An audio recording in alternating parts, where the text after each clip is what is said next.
Bank account ಇರೋ ಪ್ರತಿಯೊಬ್ರು ಕೂಡ ಈ ವಿಷಯವನ್ನ ತಪ್ಪದೆ ತಿಳ್ಕೋಬೇಕು, ಇಲ್ಲಾಂದ್ರೆ ಮೋಸ ಹೋಗೋ ಸಾಧ್ಯತೆ ಇದೆ. ಹೌದು, ಯಾಕಂದ್ರೆ RBI ಹೊಸ ಬದಲಾವಣೆಯನ್ನ ತಂದಿದೆ.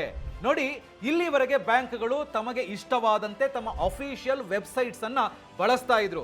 ಉದಾಹರಣೆಗೆ ಹೇಳಬೇಕು ಅಂತ ಹೇಳಿದ್ರೆ SBI ನವರು SBI.co.in ಅಂತ, HDFC ಅವರು HDFCbank.com ಅಂತ, ICICI ನವರು ICICIbank.com ಅಂತ ಈ ತರ ತಮ್ಮ ಅಫಿಷಿಯಲ್ ವೆಬ್ಸೈಟ್ಸ್ ಅನ್ನ ಯೂಸ್ ಮಾಡ್ತಾ ಇದ್ರು. ಆದ್ರೆ ಇನ್ನು ಮುಂದೆ ಇದನ್ನ ಚೇಂಜ್ ಮಾಡಬೇಕು. ಇನ್ನು ಮುಂದೆ ಹೇಗಿರಬೇಕು?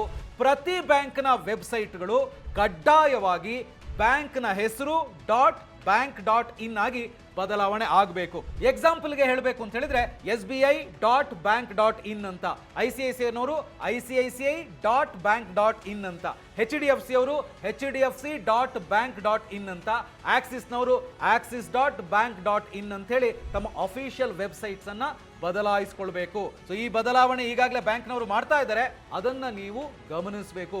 ಒಂದು ವೇಳೆ ನಿಮಗೆ ಬ್ಯಾಂಕ್ ನೇಮ್ .bank.in ಅಲ್ಲದೆ ಬೇರೆ ರೀತಿಯ ಲಿಂಕ್ಸ್ ಬಂದ್ರೆ ತುಂಬಾ ಹುಷಾರಾಗಿರಬೇಕು. ಯಾಕಂದ್ರೆ ಅವು ಫೇಕ್ ಆಗಿರ್ಬೋದು ಅಥವಾ ಫ್ರಾಡ್ ಲಿಂಕ್ಸ್ ಆಗಿರುವಂತ ಸಾಧ್ಯತೆ ಇದೆ.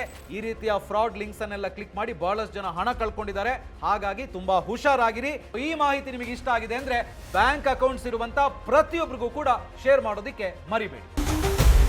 Boss Vala, B the boss.